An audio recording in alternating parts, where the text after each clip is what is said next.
good day, everyone. Thank you for joining this webinar. My name is Johanna and I'm from the UN Innovation Network. It's great to see you here today as we talk about lessons learned from UN Women's AI School.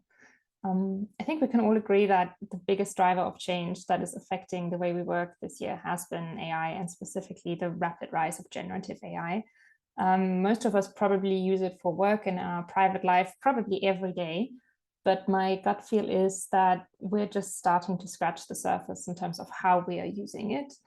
And that we're still being met, or that this use is still being met by a lot of skepticism and concerns from including the UN system. And at the same time, I think we're all aware that AI is going to revolutionize the way we work and probably every other area of our life, and that we just need to familiarize ourselves with it, that we need to learn how to use it effectively, understand what the risks are, and maybe a little bit more relevant for policymakers, that we need to understand what the safeguards are that we can put in place and how to govern it. And then UN Women's AI School is a program that equips colleagues to learn, build, and govern safe and inclusive and safe and gender inclusive AI.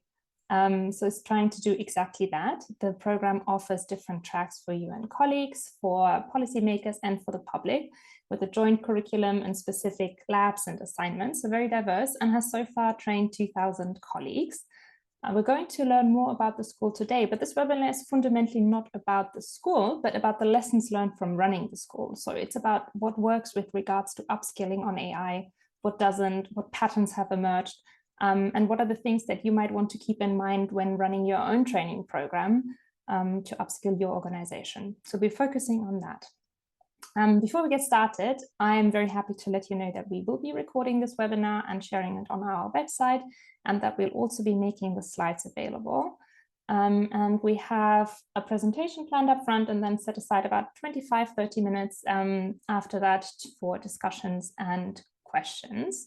If you have any questions, we really welcome it if you use the Q&A box at the bottom of your screen, not the chat. It helps us manage the Q&A. And if there's a question that you find interesting, please give it a like to help us get organized. Right.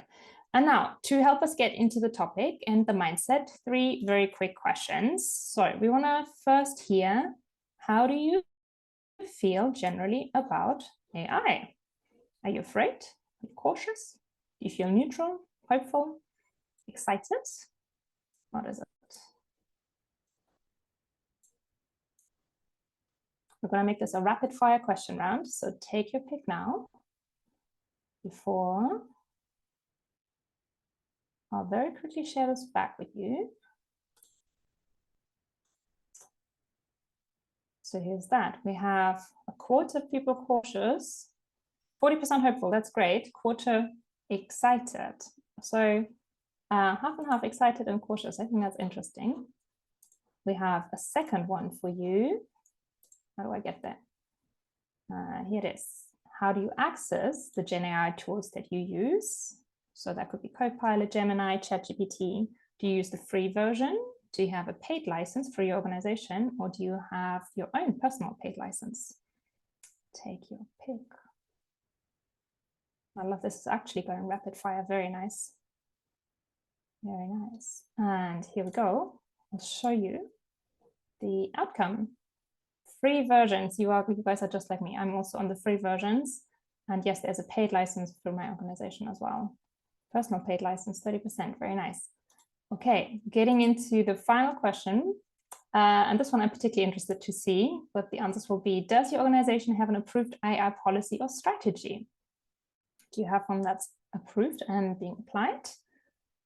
Is there one that's being developed? Is there none, or are you not sure?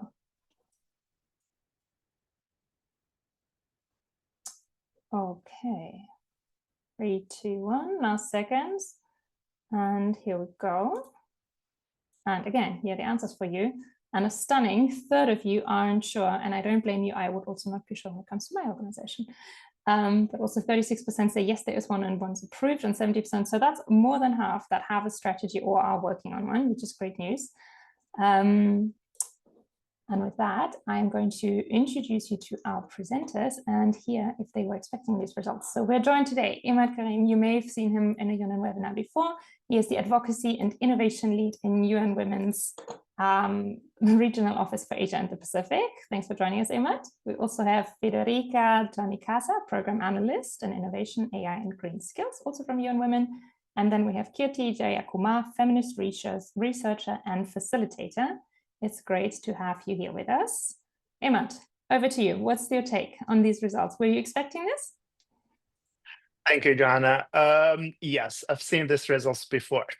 And every time we do some of our AI boot camps, we do the pre-assessment, and this is a very similar results to the pre-assessment. So I'm not surprised, but I'm glad that this is still the case for to show that there is that disparity between people adopting AI and investing in their education and taking this into their own hand before the organization. And I think this is one of the key findings that we're going to see in our learning today.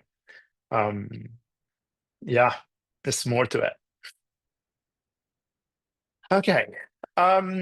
We're gonna, my name is Imad Karim and I manage the UN Women AI School, and just gonna start with few prerequisite to this webinar is that a lot of this learning that you're gonna see today is coming from our observations and from the pre and post assessment, from conversation we have, from the training that we did for UNCTs and our cross organization. We're proudly, for a very long time, in the past few years, we were the only organization that is offering this kind of service. It kind of made it a little bit hard to keep in touch with the demand, but at the same time, it gives us a lot of information about what is happening within the system and how AI is affecting literacy, capacity building, the way we work, the way we learn.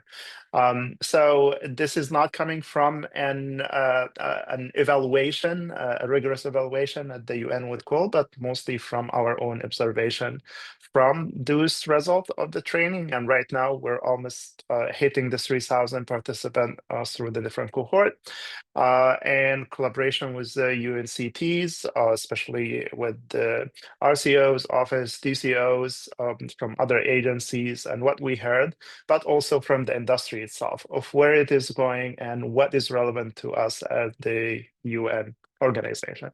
So we're going to share a lot on the screen. Don't panic. We're going to go a little bit fast. We wish that we had longer time, but what we're going to do is that we're going to give you the presentation which have the full information, and we will just cherry pick some of the highlights from those slides, and then we'll be happy to offer more information if you have more questions about anything on the slides. I'll be co-facilitating this with Kirti and my colleague Federica.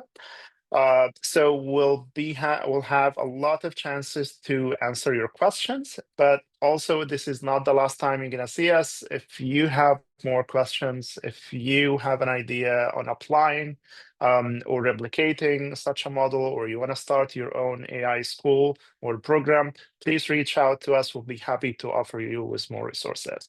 So with this, let's jump in. We're going to start with an introduction to the AI school, just to give you a quick overview of how it worked, where did it come from. And I just want to start with something tiny. The AI school is running with $0. It's mostly our time and our work that we did in collaboration with a lot of people from the UN system and from externals. We were super lucky to have amazing people that has been supportive of this work. So a lot of this would sometimes feel like, when my mom says, I can make this at home, or I can make this in the kitchen. This was the result, but it was a result driven by science, by experience, by a lot of mistakes and a lot of learning, and also the flexibility. We were not funded by anyone, so we had the flexibility to change course, to update and do things differently. So Kirti is going to start with an introduction to the AI school to give you an overview of how it works, and then we'll start sharing some of the elements. Kirti, all yours. Thank you, Imad. Paying attention to the gaps in design, investment, policy, and access, the AI School was born with a vision of powering a movement where women learn, build, and govern safe and inclusive AI. There are multiple entry points into building safe and inclusive AI, ranging from auditing data sets to achieve data justice, to building public TFGBV or tech facilitated gender-based violence dashboards to ensure human-centered impact. Accordingly, the AI School is centering on taking its participants right from the foundational knowledge stage all the way to gaining hands-on experience, while focusing on productivity, practical applications, and custom solutions, among other things in between. The learning method follows a 20-80 focus rule and looks to offer hands-on engagement through a simple learn, build, deploy approach. The AI School operates in 3 tracks: 2 intensive tracks for UN personnel and policymakers, and the most comprehensive one of the lot for public cohorts. Through dedicated classes and specialized labs and expert talks, the school brings forward an opportunity to learn about AI in its most updated form at the material time. And the entire course takes place live online with a digital classroom space and a companion custom GPT to enhance the learning journey. The program ends with a graduation project. Backed by a steering committee comprising a mix of alumni and experts, the AI School is a wholesome ecosystem that brings forward its program alumni in key roles as facilitators, advisors, and experts, and has served over 3,000 participants since its founding in May 2024. I'm going to pause here and hand it back to Imad to give you a section overview on the AI School program design and delivery. Thank you so much, Kirti. This was just a quick pitch. We'll be pasting the website of the AI School if you want to learn more about what's the details of any of this. So let's jump into the lesson learned of what have happened, what we have gained. So just starting with that, the AI revolution is different from the internet, different from the technological revolution, and the way it's how fast it is evolving. And a big part of it is that it does feel that we are building a plane while we are falling free on air. So we don't really have time to think and repeat because the technology is moving and we're keep in the falling. One of the key highlights, and I think you've seen it from the result of this survey, is that people are adopting AI. They're not waiting for the organization to help them adapt. And because of how the technology is becoming cheaper and cheaper and more accessible, for the first time, people are way ahead of the organizations, and it's in their hands. It's just now they are in the need, that conflict between the organizational needs and the staff needs.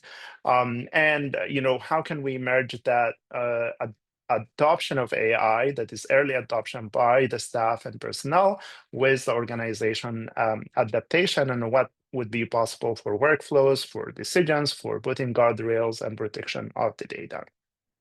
So in that sense, AI fluency is not just a one-part solution. And I think this is where we need to change the narrative around AI literacy. It's a new operating system that is not just about learning the technology. It's about everything we do, from the workflows to protection, to innovation, to a lot of different elements. We can see this from the different reports that we have from the World Economic Forum, where it's just highlighting how AI and big data is one of the top workforce training priorities for a lot of organizations. The same line with critical thinking and analytical thinking. So those will be the new skills that will need to be invested. I'm going to start with a big, long list for the program design and delivery. And I think if there is something that we learned over the past 2 years, that competency comes before the technology, especially within the UN and the development sector. I think it's really important to avoid the hype over how amazing the technology or how it is being marketed, and focus more on the competencies that is needed to be done for the job. So instead of saying, here is an AI, in an AI tools, go use it, We just look into the competencies that is needed for the work and then look for the tool that match that competency. The restriction that we have within the UN is that we are on the vendor lock. We are in a tool restricted organization that does not really go the other way around and thinking of from that analysis of the competencies that needed to be do the job. One thing that we also know that a lot of the UN staff are too busy is that we need more immersion than instruction. So it's our training was mostly a showcasing and a small part of the theory and then showcasing how it actually works. One of the really good, unique ideas about advantage of AI, it's the way that can offer content on demand and personalization of the learning. So that's why we created the AI chatbot itself as an assistant to the training where people can just go back and ask more questions or can get a slower pace of explaining things or practice prompt engineering or practice how they can develop a structure for custom GPTs or developing their own AI project.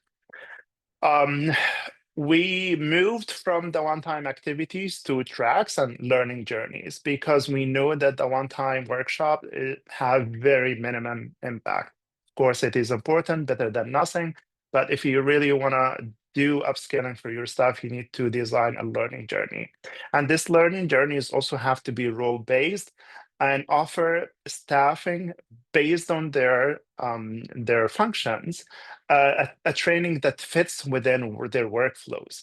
So we are, in a way, we are trying to avoid now the carpet training that fits all. We know we don't have time or resources to develop many training for different people, but we know that it's more effective when you customize a training based on roles, based on topics, based on the personalities, and then offer that flexibility for hybrid flexible models. We have base trainings that we can shift from 3 months learning journey to a 1 hour workshop. We usually try to advocate for a learning journey that things can move one step ahead, but we know the comparison between training UN staff and even civil society was completely different. UN staff do not have the time or the commitment as much as they are motivated. If this is not beneficial for them personally, that will help them for their own work, they will be less committed to a longer term. Living curriculum. So AI is changing every few weeks, every few months. You cannot just have a one curriculum. We do update our curriculum almost every time that we deliver it. We don't have to update everything. We don't throw everything, but at least we look into where technology is. We know that the people are adapting and they are up to speed with the technology. So we have to offer a matching, refresh that, even if they come for that training another time, they will see something that is up to date. We don't advocate for one tool. We don't stick to the organizational tool, as you've seen in the assessment, and that's a common between everyone in our organization. I think it's was less than 200 people who got the licenses. The rest are using free tools. So we wanted to mitigate that risk of data breach and the data. And we stay tool agnostic. So we teach foundations and then we use the different tools based on what task that they need to be done. We know that this was kind of, going against the rules within the organization of sticking to one, but there was no rule to prohibit using of other tools. So from educational perspective, we actually went and looked into the best tools that fits with a certain task. And then we explain what kind of protection measures that you need to do before you use them, especially if the majority of our staff are using public tools. So you don't have to go back now to start digital literacy and then to go to AI fluency. AI fluency now is more superior than digital literacy, but it still require a little bit of digital literacy, especially when it comes to the data protection and privacy and explaining what all of this is. But AI fluency is now changing everything we know about digital literacy. Now, we hardly need to do the basic things that we used to do. There's a lot of bridge that has been cut, and AI can facilitate that help. So this could be an opportunity actually to go all the way to AI fluency that would compensate for the big gaps that we haven't covered in digital literacy. And of course, co-designing with the people on the ground. So what we usually do every time we do a cohort, we actually bring in the learning from that cohort to the next one. We use the people who excelled in the first cohort to facilitate with us, to teach us, to design things. We bring in experts from outside to do things with us. We don't claim that we have all the knowledge. So whenever we have a knowledge gap, we approach the people who have it and we design it. The same that we also do it with colleagues. So we talk to different units and their own and look into what they exactly need from AI. And then we design things together as a capacity building. So even when we develop a custom GPT for them, we work with them and having them develop that custom GPT. It's not just us giving them the tool. I know this one is hard to avoid the vendor lock. And I think this is the probably the most controversial that we can go and advocate for. We are stuck in one or two vendors within the UN system, which is really now is not the best thing to do when it comes to AI. We see every month how those different vendors and operators of AI have different advantages that could be really good for one thing, but in another month, another would offer a thing. So right now, what we do with our school, we stay tool agonistic. We invest in the people. We don't invest in the technology. I know that we don't have too much resources to throw in the technology itself, but this is the best time to actually invest in the people without the vendor lock. There's a lot of learning out there saying, I know we also in the crunch of limitation of resources, we see that there is the old way of reinventing the wheel and just like restarting, creating things, and then all of those learning programs that takes years in development, and then the technology moves on, and then you're outdated. I think it's really important right now to use what is already out there and work with those who have the knowledge instead of reinventing or trying. We've seen from those who jump into the technology last year, they put so much money, and then in few months, their technology was outdated. And people had more access to more advanced models than what the organization offered, which caused a loss in how people were motivated to actually use what was happening. And then finally, mandatory AI literacy. We cannot highlight this enough, that this is a time that we want the whole UN system to offer mandatory AI literacy as a base, the same way that we offer that for security, for safety, for abuse of authority. AI literacy is really important. People already adopting AI. They're not waiting for us, but it is really important now to do it. And when we do it, we need to do it not from the protective misuse literacy, but more of how can we learn with AI? How can we innovate with AI? How can AI help us do things, but not to lead and become dependent on it? So we offer just a short recipe for if you are going to develop your own AI fluency or literacy program, go for these steps, those steps one at a time. The level one is the augmentation, where you can go from foundation to creation. People own the technology themselves. They don't wait for an HQ tool to be used for them. Now it's the time that people create the tools themselves. Then the second part is this is where we want to automate things, work on role workflows, and then creating tools for teams to collaborate. And instead of having individuals or smaller group invest in big time in technology, you look into the common functions that everyone is using and then create one thing, one time investment in data sets, in instruction, in the technology, and then could be replicated through other. Then you go through the agentify work, which I think a lot of people are jumping now to, if they have $10, let's buy an agent, here's a gift from HQ to all of you, try to use that. So we give people the tool without the literacy, without the scaling, without even checking if it's needed or not. Now I'm gonna give it to Federica to take us through some of the recommendation that we think will be really important for knowledge management.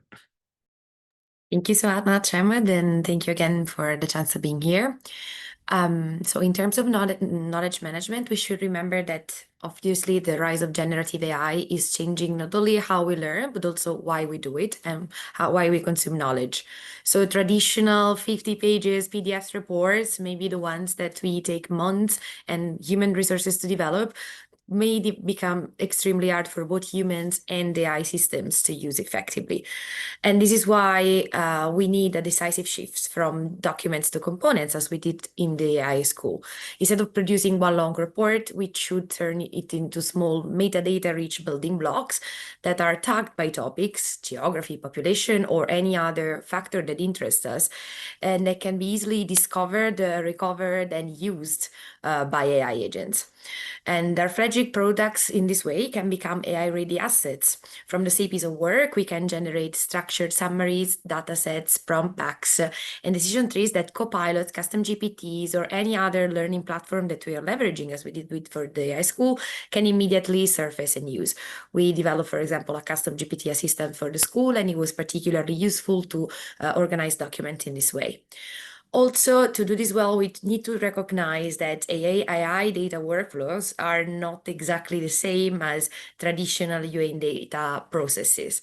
Of course, we must keep pushing for transparency, accuracy, and for strong governance of data, keeping the UN standards clear. But at the same time, we need to move faster with processes that are light enough for experimentation. Applying this shift means also considering a new knowledge management pipeline, and I would ask the next slides if it's okay. Going from sourcing the content that we actually want AI system and staff to rely on for their learning and knowledge management, breaking this content into reusable units and tag them with rich metadata that will make retrieval easier going on. Indexing and evaluating our content, also building retrieval pipelines that have clear rules and governance, and serving then finally this knowledge to both AI agents and to our learners to make sure that we can make the most out of it. So a key lesson in terms of the change operations that we have is that adoption starts where people already are, as Emma was already saying before me. Many colleagues are already quietly using public AI tools long before our policies caught up. And our role was just to offer them a safer, higher value pathway to use them rather than just restrictions. A second key element for us was also to make learning operational. We always talk about practical learning by doing, but for us, this also translated into making labs throughout the high school built around real tasks that people could have been facing in real life. So skills translate directly into better day-to-day work. Also, a key element, as Emad was already anticipating, was also related to peer coaching and champions. Each school identified AI mentors, most of the time coming from previous cohorts, who run micro clinics, share prompt libraries, or just help students develop their specific and customized AI projects, which is more powerful than just adopting a purely top-down approach. But that said, another key set of key lessons are related is continuing to talk about change management to a management shift, a mindset shift. If AI is treated as the finish line, we have already lost race because AI will keep evolving and move faster than our plans can ever do. So the idea is to empowering the edges, not building monoliths, to invest in staff and civil society members who can autonomously, once the training is done, configure and build their own GPTs, their own agents, their own AI-powered workflows, instead of locking everything into one central, fragile and temporary solution. We also plan to pivot in an explicit way. For every initiative, we have a kill, scale, and park series of checkpoints to stop what no longer works and to also to keep it flexible enough to make sure it works. Our motto is to develop an MVP and also then adjust it based on feedback loops. And then we balance our bets. We prefer low investment, high impact experiments that often outperform the big fancy ones that require more time most of the time. And we always keep our knowledge base updated, both in terms of what we teach and in the tools we use, as well as in the knowledge management products or assistants that we develop. And finally, I think a series of key takeaways can also be related to gender and inclusion. We are talking about AI that is gender responsive and ethical, as was said at the beginning of this session. So the takeaway for us as a system is to treat AI upskilling as a living capability and not a project. And to make it a living capability, we also have to make it such as for everyone. So the first element that we should take into consideration is that AI upskilling as AI is not gender neutral by default, and we need to design it intentionally, keeping gender gaps in not only skills, but also confidence to use new technologies. So the first element for us was to target women colleagues, including junior staff and those involved in non-technical roles, offering them flexible scheduling that also fit their professional and personal lives, as well as we're able to adjust to them being in different time zones and to take care of their care duties. The second element was also to pair participants with light touch mentoring and peer support. That was particularly useful, once again, not only to build skills, but also to create a confidence that allowed them to make mistakes and then innovate, because innovation is based on trial and error most of the time. And finally, of course, as we are young women, for us, gender responsive considerations were not just an added part, but they were baked in on our content since the beginning, mostly by trying to showcase how, when we talk about gender biases in AI, we think about the same 2 to 3 things, like images that are generated by LLMs. But then when we look at the long-term consequences or scaled up consequences of those biases, they can actually have an even greater impact on the world. So that's it. But for governance and risk management, I will give the floor back to my colleagues. Thank you so much. Thank you, Federica. So focusing on governance and risk management in ensuring mandatory AI literacy, it's a good idea to set a baseline certificate for all staff and include training in the onboarding and annual refresher cycles. We also found that it's useful to acknowledge some of the existing regulations skew protections. So it's helpful to adopt risk-proportionate adaptive controls that support safe experimentation without sacrificing safeguards. Learnings should ideally be mapped to existing UN risk frameworks so that leaders can say yes safely. And a lightweight readiness checklist on policy, data governance, skills, infrastructure can be used to baseline teams. It's always a good idea to document model choices, data sources, and human-in-the-loop steps so pilots are auditable and scalable. Now, I want to focus on measurement and impact. It's always a good idea to define success upfront, as this helps save time, make gains on quality, reduce backlogs, and avoid risk. Distributional impact in terms of who benefits, who doesn't, should also be tracked, and support should be adjusted to ensure that benefits are equitable. Wins with safeguards should be shared in the form of case notes that detail the problem, the prompt pattern, outcomes, and risk controls, and always strive to track compliance with mandatory AI literacy baselines at the organizational and unit levels and feed the gaps forward into the next cohort plan.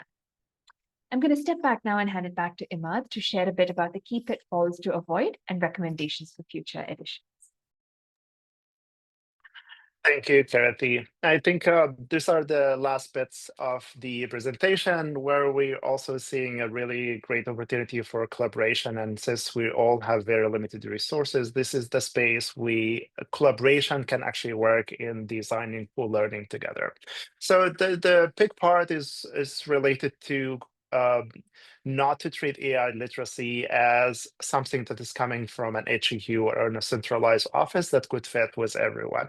I think this is the wrong way to do AI literacy at the moment, because what we discovered that it is different, not just based on the country, but also based on who's taking the classes and what they do and how to make this more relevant to them.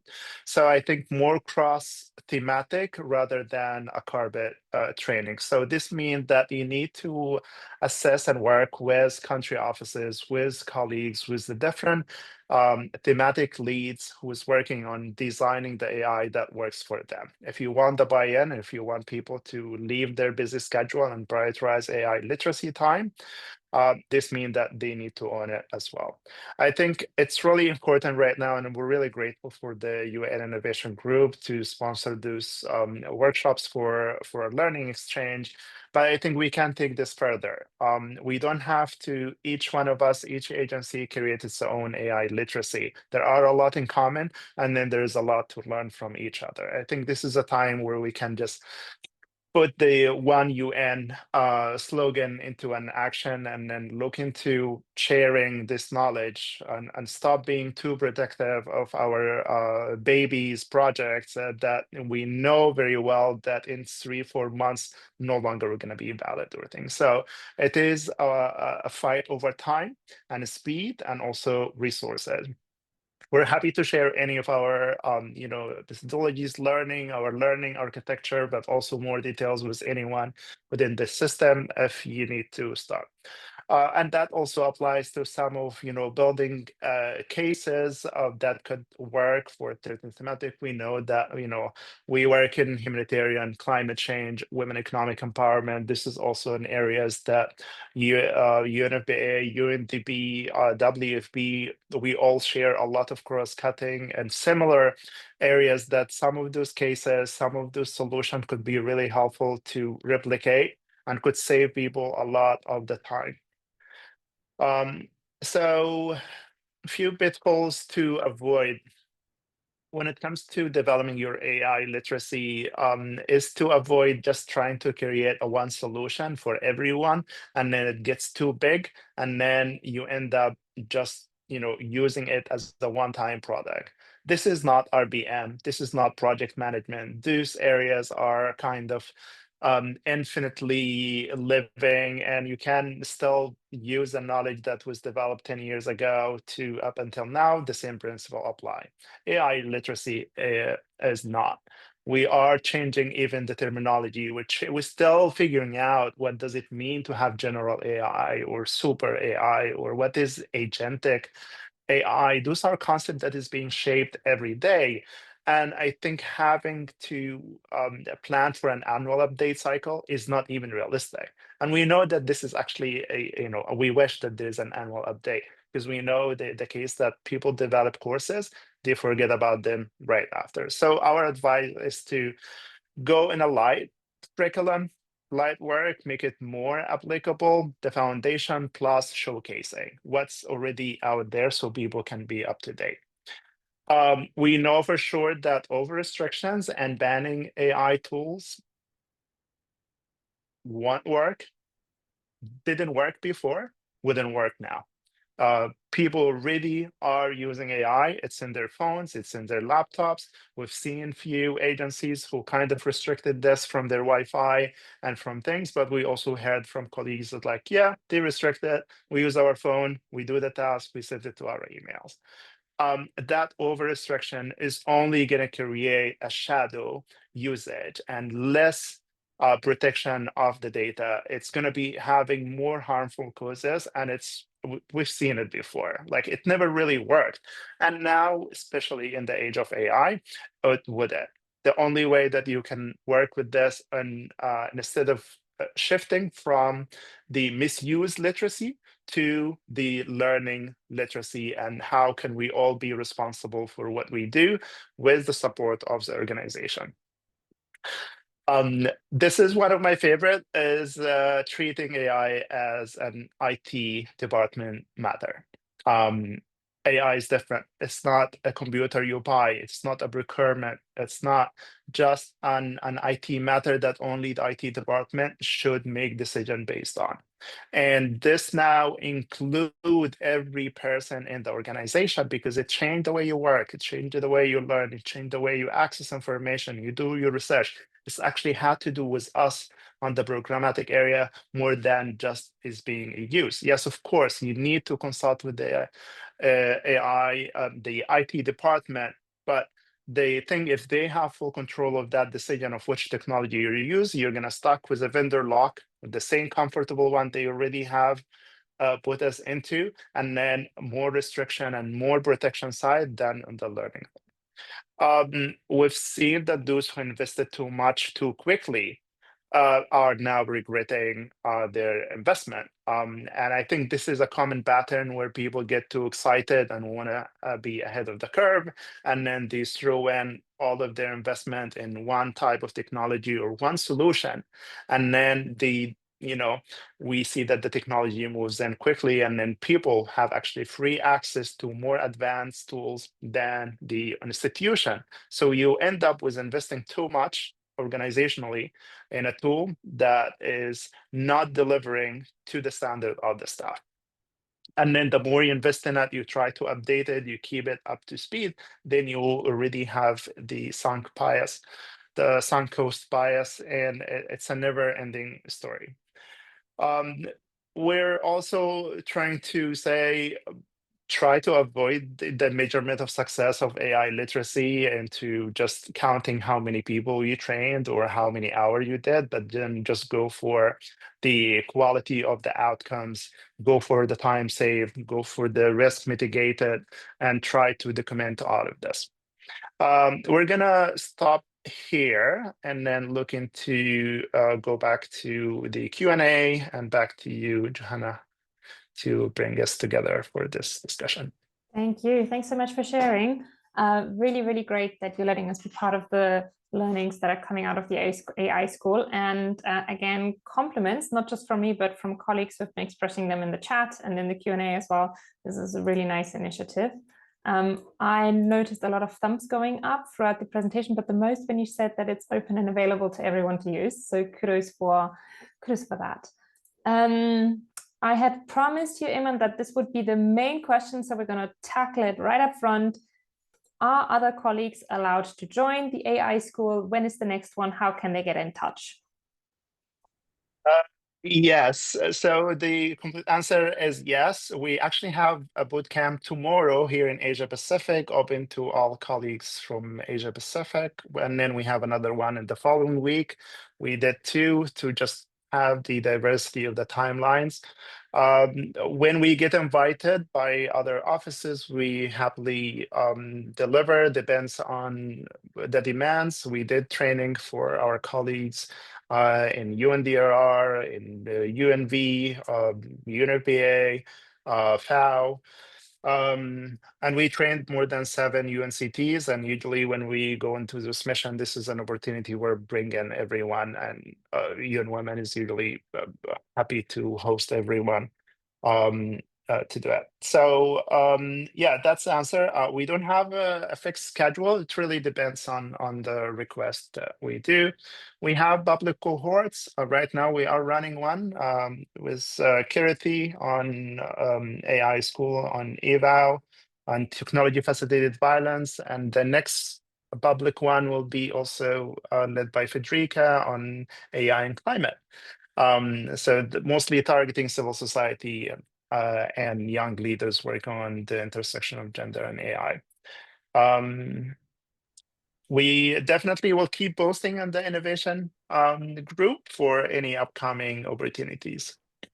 Sounds great. And just to piggyback a question here from Vic from UNDP, can men also join the AI school? Is it for women and girls only?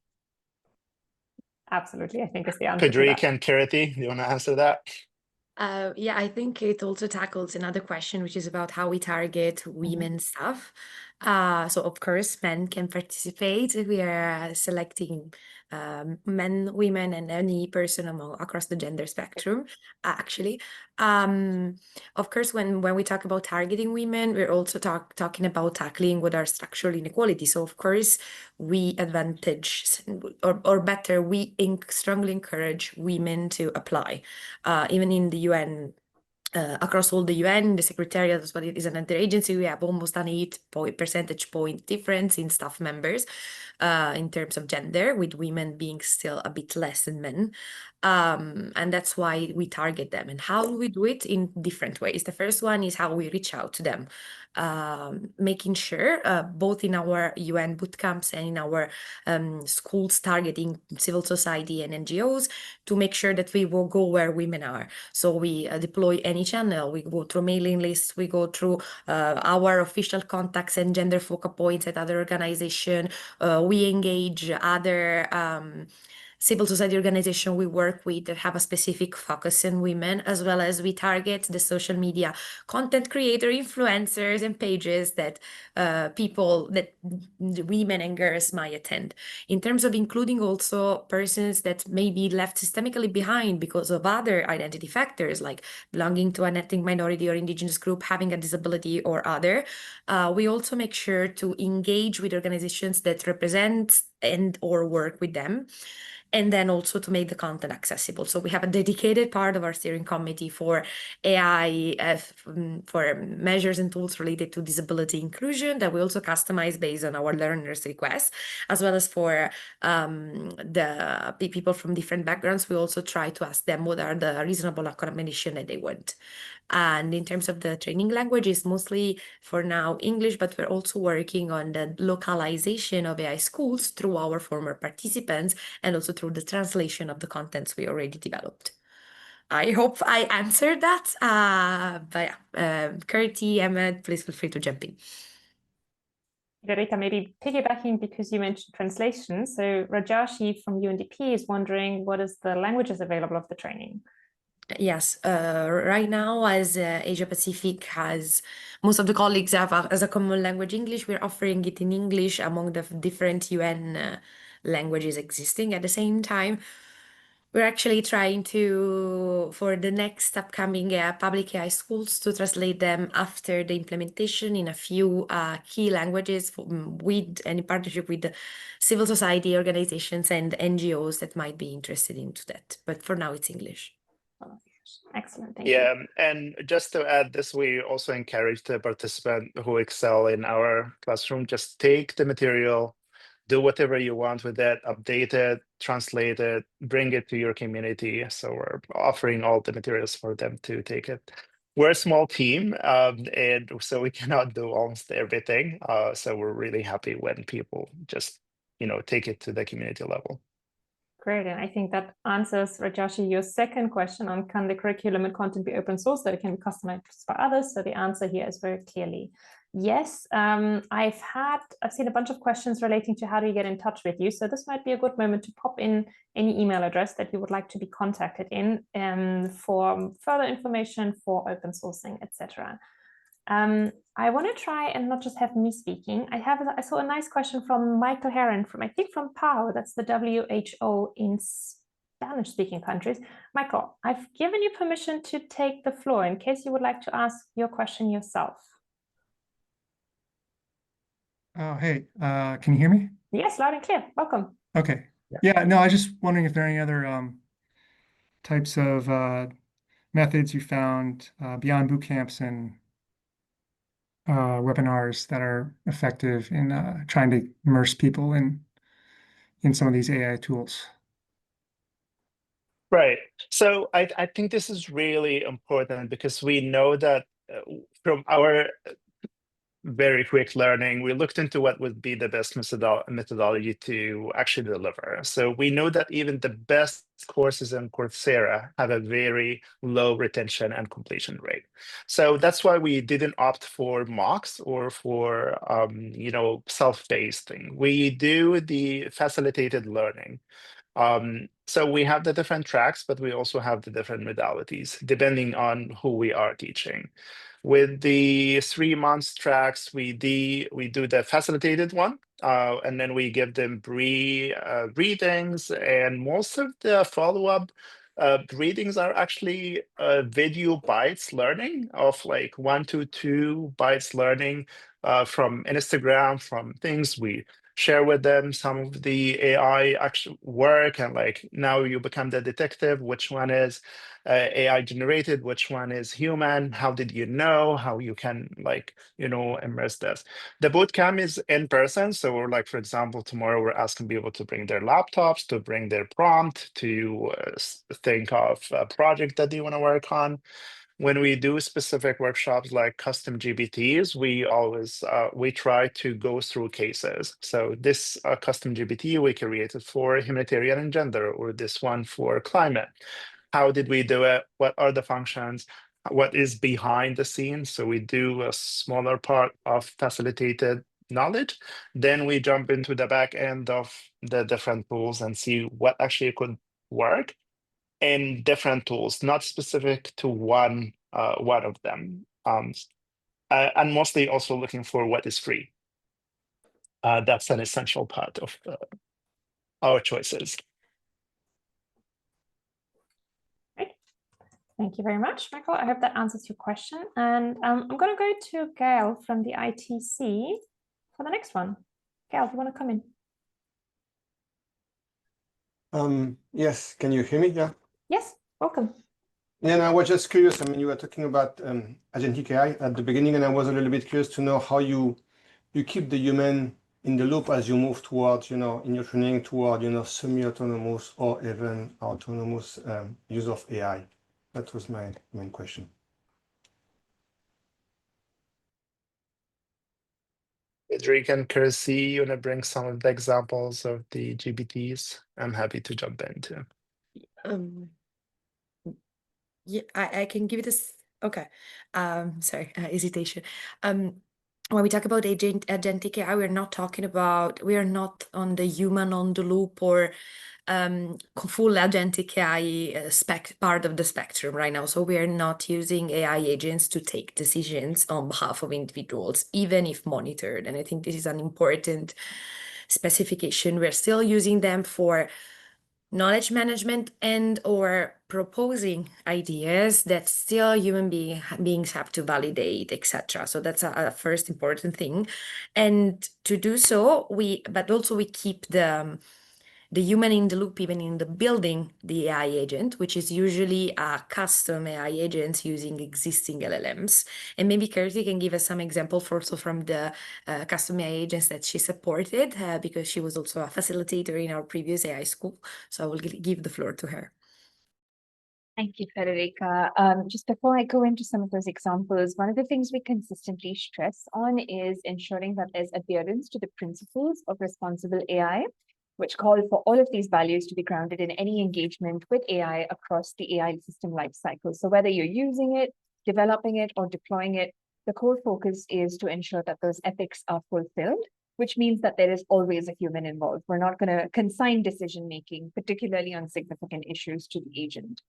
Now, when we build custom GPTs, we work very closely with the communities that were involved in the cohorts as participants to invite them to also push the GPT to its limits, to test what it has to say, to question it, to bombard it with questions from all angles and see how it withstands that pressure, and to verify everything that it produces as a result. So we didn't leave them room to just blindly trust what the AI tool was saying, even if it was trained on a mindfully built data set. We gave them room to recognize that it is not a device that thinks for itself or has the capacity for nuance as humans do, and invited them to be agents of what they would do with the output when they receive it.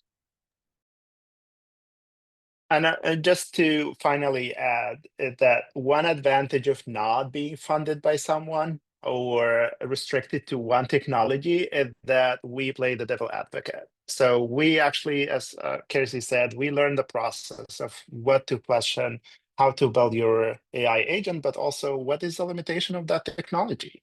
We don't owe it to anyone to market any of them or to, ship. If it's a tool is good for that task, but bad for others, we explore this with the participant and up to them to build it and take this medication. Links nicely to a question that I also see in here, and that is if any AI training should also teach when to and when not to use AI. Is this being highlighted as part of the school as well? We do, and I think this is where we bring in the human as a driver on the driver's seat of like the first thing that we try to ask the questions like, do I need AI? This could be done by the human before I jump into technology, and then which technology can actually serve me better. And then if I am using that technology, what would be my role? And we usually advocate for that passage that AI is not actually going to make you stupid, as some of those bites news is coming. It's actually within our sector. The more advanced you are, the more expert in your field, the better your use of AI will be, because you will ask the right questions. You will quickly identify if it's the model is hallucinating or giving you misinformation or giving you a generic answer. And that's what would differentiate a really good caliber and a personnel who have the expertise in their field. And for those who are lazy and just taking what they are, the AI is spitting to. So and I think this is where we also try to tell people that it's now the more you're going to use the AI, the more you will know how to spot AI in an email, in a report, in anywhere, and you don't want to be that person. You still can use it. You still can keep your voice. You still can keep your agency for the work you do, especially as a UN staff. You are responsible for everything you do and out, and this is the time you actually excel and be different from the whole crowd that is being lazy. Thank you, Matt. This picks up nicely on some of the comments that I've also seen come in the Q&A box that don't necessarily link directly to the UN Women AI School and what we're talking about. But EO colleague is also wondering, you know, so much ChatGPT and other generative AI tools are being used for all sorts of speeches, etc. You know, how do we counter this? I don't think this is necessarily something that we should or can discuss as part of this, but I do want to point back to our team space where there are a lot of interested colleagues from all across, and I think they have similar questions and would be a nice question to take there as some of these other ones as well. So just because we don't have the time here to get into this detail, don't forget it, put it in there, and I'd be honestly very curious to see what people say. But we have, I think, about time for two more that I think are both, a bit forward-looking, and I want to see what you hear on that. And one which I really like from, unfortunately, an anonymous attendee is that what would be the most helpful support that HQ folks can give for programs like the AI School? I think that's a very nice one. And then, how can we make, truly make this a one UN AI school? So how can the one UN approach be practically implemented with this AI school? Any closing thoughts on that?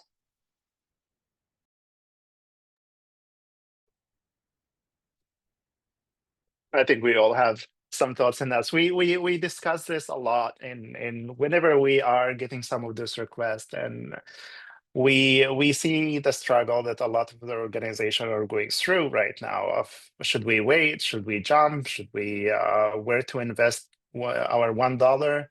And I think it is really a good timing for people to consolidate their resources and expertise. We're not saying we're the only one offering this. I'm sure there are other initiatives, and it will be really good to keep those resources open for people to learn and take out. As I said, we're happy to leave those resources open and share whatever we can. And then I think from HEQ colleagues, this is where we want. I think the UN really need a political change and translating the political commitment on AI that we are advocating for everyone else to be also implemented within the UN. Operational ability, changing the way we work and having this, but you cannot do this without having access to the tools, without giving the staff the trust that they can learn with AI. So that will need to be really implemented. Those cool principles in the UN 2.0 need to be implemented. I'm not saying like let's create something there. Just how do you translate this into an action on the ground? This is the AI school. If we're seeing it, we broke so many of the regular rules.